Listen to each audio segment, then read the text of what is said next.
दोस्तों इस वीडियो में हम डिस्कस करने जा रहे हैं कैनाकोर्ट वेस डेकाड्यूराबोलिन। जी हाँ दोस्तों, कैनाकोर्ट और डेकाड्यूराबोलिन दोनों ही एक स्टीरॉयड फॉर्म में आते हैं और दोनों ही रनिंग बॉयज के द्वारा बहुत ज़्यादा यूज किए जाने वाले इंजेक्शंस हैं।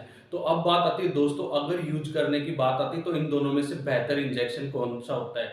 वैसे तो दोस्तों आपको स्टीरॉयड यूज ही नहीं करना चाहिए। अगर फिर भी आपने मन बना लिया है तो दोस्तों सबसे पहली चीज, जो कैनाकोर्ट होता है वो एक कॉर्टिकोस्टेरॉइड होता है। वो मोस्टली वहां पे दिया जाता है जहां पे पेशेंट्स के मसल्स के अंदर ज़्यादा स्पाम हो गया हो, इन्फ्लामेशन हो गई हो, या फिर एलर्जिक कंडीशंस में दिया जाता है। एलोपेसिया हो गया हो, जिसके आपने कई बार देखा होगा एक कॉर्नर की साइड से बाल झड़ने स्टार्ट हो जाते हैं, या फिर जिसको ज़्यादा छींके वगैरह आती है, या फिर स्किन एलर्जीज में इस इंजेक्शन का मोस्ट कॉमनली यूज किया जाता है।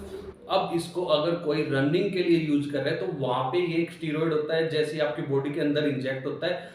तो दोस्तों ये इंजेक्शन वहां पे काम करता है जब आप रनिंग करते हैं तो आपकी जो मसल्स होती है वो हार्ड हो जाती हैं, या पैर भारी हो जाते हैं, या फिर ऐसे लोग जिनको के अपने पैरों पे सूजन वगैरह या ज्यादा बहुत ज्यादा पेन वगैरह रहता है, तो ऐसे में वो इंजेक्शन का यूज कर सकते हैं। क्योंकि इस इंजेक्शन के यूज के बाद जो उनके मसल्स होते हैं वो रिलैक्स हो जाते हैं, और उनकी जो रनिंग होती है वो इम्प्रूव तो नहीं होती, लेकिन उनको रिलैक्स जरूर फील होता है। वो एक साइकोलॉजिकल इफेक्ट आप कह सकते हैं। वहीं दूसरी तरफ अगर आप डेकाड्यूराबोलिन की बात करें तो ये भी एक स्टीरॉयड होता है। ये 25, 50 और 100 mg में आता है। ये मोस्टली उन पेशेंट्स को दिया जाता है जिनके की हड्डियां कमजोर हो जाती हैं ऑस्टोपोरोसिस की वजह से। ऐसे में उनकी जो हड्डियां होती है उनको मजबूत करने के लिए, या फिर उनके जो ज्वाइंट्स होते हैं वो कमजोर हो गए, तो वहां पे इस इंजेक्शन का यूज किया जाता है, जिससे कि उनके ज्वाइंट्स को थोड़ी सी, उनकी बोन्स को थोड़ी सी सपोर्ट मिल सके, मजबूती मिल सके। तो इसका मोस्टली वहीं पे यूज किया जाता है। या फिर ऐसे पेशेंट जो बहुत ज्यादा वीक हो गए तो वहां पे उनकी वीकनेस को दूर करने के लिए भी इस इंजेक्शन का यूज किया जाता है। वही बात आती है, अब अगर कोई एथलेटिक इसका यूज कर रहा है तो वहां पे क्या बेनिफिट आपको देखने को मिलते हैं।